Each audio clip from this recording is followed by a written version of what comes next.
Good afternoon. In this video, I'd like to read something from Sam Gipp in his essays and ideas talking about this election.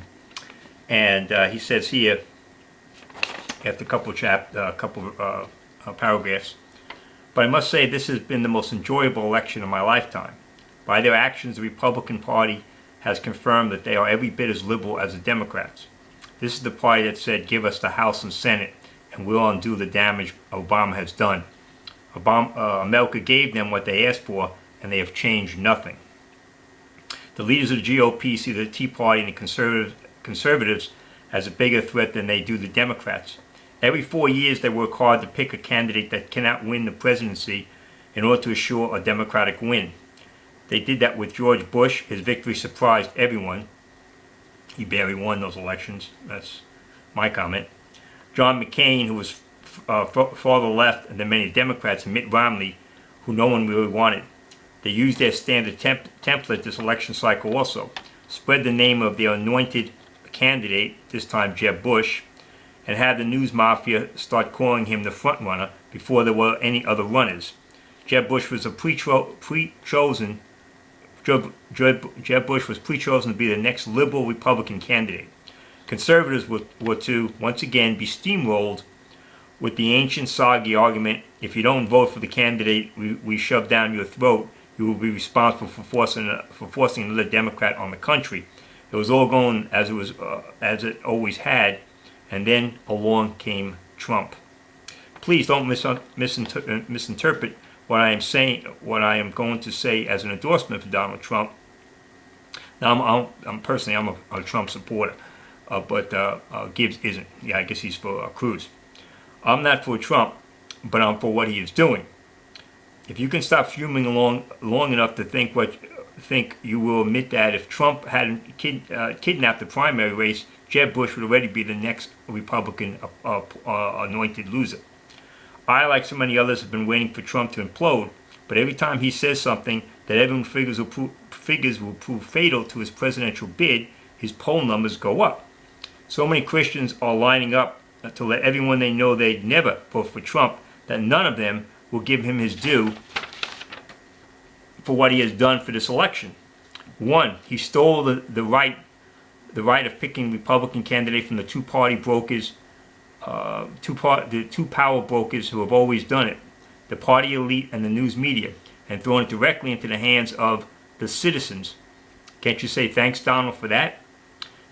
Two, he has spoken so plainly that every time a cheap politician starts talking like a cheap politician, the public automatically turns him off. Thank you, Donald. If Trump didn't have such a huge silhouette to hide behind, the big two would have recognized Ted Cruz for the threat he is to their monopoly and shot him out of the saddle long ago. Now he's too powerful to dismiss. Thanks, Big D. Trump is the single only reason Republicans' voter turnout has been so high. If any other Republican candidate did that, they would be dancing in the streets. I hear Christians boldly declare that all that is wrong with Trump. Hey, stupid, we're voting for a president, not a pastor. They bellow their high moral standards as to how they can't accept such a man. Unacceptable problems can be found in any candidate, including the one you prefer. If you look back at someone you did vote for, I bet you can see where he was unfaithful to your principles. There are still many of us who remember Christians instantly surrendering their vote to a candidate just because he said, I'm born again, Jimmy the leftist Carter, and then watched him do more damage to this country than any president before him, although Clinton or Obama have eclipsed him. As much as I like Cruz, he could let me and every other Christian down if he got in. And Rubio would start his first day in office with a call to Republican headquarters and obediently ask, what do you want me to do, Master? I hate to be realistic in a romantic, idealistic world, but they are all flawed. Do I want Donald Trump to be president? No, he's not my choice. Again, it's Gibbs' view and not mine. But I take him if our established political system puts him in the White House. I'm amazed that we all trumpet how a boy can rise from poverty to become president, yet a rich man can't. Oh yes, I entertain a silent fear that he'll get into office and repudiate everything he's claimed during the campaign. But how many times have we had Republicans promise to stop the slide towards socialism our country is in the slide towards socialism our country is in, only to have him get into office and start acting like a Democrat. Can you say Banya? But imagine if he got into office and actually did the things he said he would. Like him or not, you'd like what he was doing. Trump has given the Republican Party the things they've always wanted: high voter turnout, excitement in a candidate, and a chance to actually change things. And they're plotting, as you read this now, to get rid of him.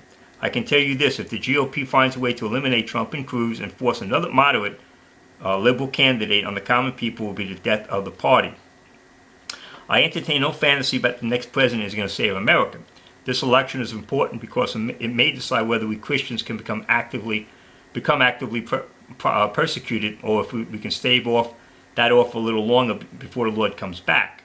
Beat your chest about not being afraid of being a martyr for the Lord, but once it starts, you wish it had.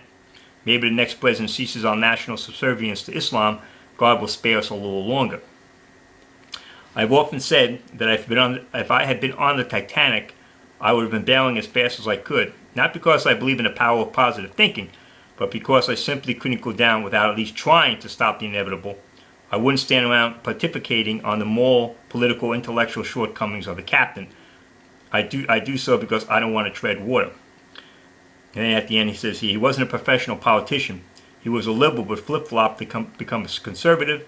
He was a Democrat who flipped over to become a Republican. He was a great speaker. Name, Ronald Reagan. Amen. Thank you.